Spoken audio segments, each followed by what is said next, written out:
for my presentation, I did Saint Edmund Campion. He was born in 1514 and he died in 1581.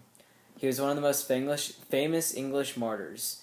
He gave a promising career at Oxford and an invitation to enter Queen Elizabeth's service in order to become a Catholic priest and minister to the abandoned Catholics, who greatly wanted their sacraments. He was born in London. His parents were Catholic, but they later became Protestant. He attended St. John's College, Oxford, where he gained renown as a lecturer and a following of students who called themselves Campionites. When he was 26 years old, he gave a speech in Latin for the arrival of Queen Elizabeth on her visit to Oxford. The Queen wanted him to join her service as in the Church of England, so I believe he was ordained. They believe that he was ordained a deacon for the Church of England. But as he studied as he studied as a deacon, he later figured out that the Catholic Church had the true faith, and therefore he decided to start believing in the Catholic faith. In 1571, he left England for Douai, Belgium, where he founded the English College, trained seminarians for England. He finished his degree in 1573 and went out to Rome with the intention of becoming a Jesuit. He was accepted into the society and was assigned to the Austrian province and went to Prague. He was in Prague for a long time. He took the vows and he was ordained there. His life changed course suddenly when the Superior General in Rome decided to open a mission in England. He was the first one to be assigned to it, and he joined Father Robert Persons and Brother Ralph Emerson over there. English spies learned of their departure and informed the English ports of entry. They tried to block him, so Campion disguised himself as a merchant and tricked the port guards into letting him in. They didn't know who he was. So eventually he got there and talked about how it was more of a religious trick than a political trick or a political purpose more.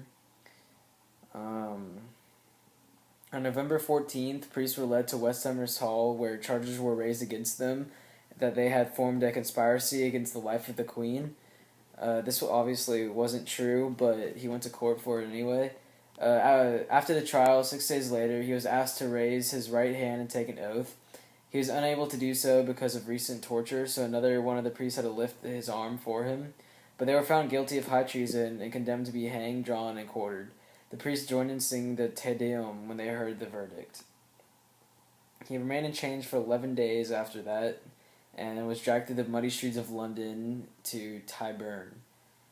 It is said that Campion forgave those who condemned him, and the cart he was standing on was driven from under him and was left hanging. The executioner then cut him down and tore out his heart and intestines before cutting his body to pieces. So Edmund Campion was a very religious person and died for his faith, and therefore he went directly to heaven, and we should all strive to have a strong faith like he did. Thank you. Okay, some fun facts about Saint Edmund Campion was that the exact date that he was martyred was on the 1st of December, 1581. He was 41 years old. It was in Tyburn, which is the Kingdom of England. He was beatified on the 9th of December, 1886 by Pope Leo XIII. He was canonized on the 25th of October, 1970 by Pope Paul VI. And his feast day is December 1st, and some of his attributes would include a knife in the chest and a noose around the neck. He has ties all the way from Ireland to Douai, Prague, just kind of all over. He has a lot of schools that were named after him, such as St. Edmund's Catholic Academy in Wolverhampton, England, the Campion School in Mumbai, India. There's schools everywhere, like England, West Bridgeford, Nottingham, Bhopal, India, Mumbai, Hornchurch, a bunch of secondary schools and schools even in Jamaica. So he's a very well-known saint, and thank you for listening.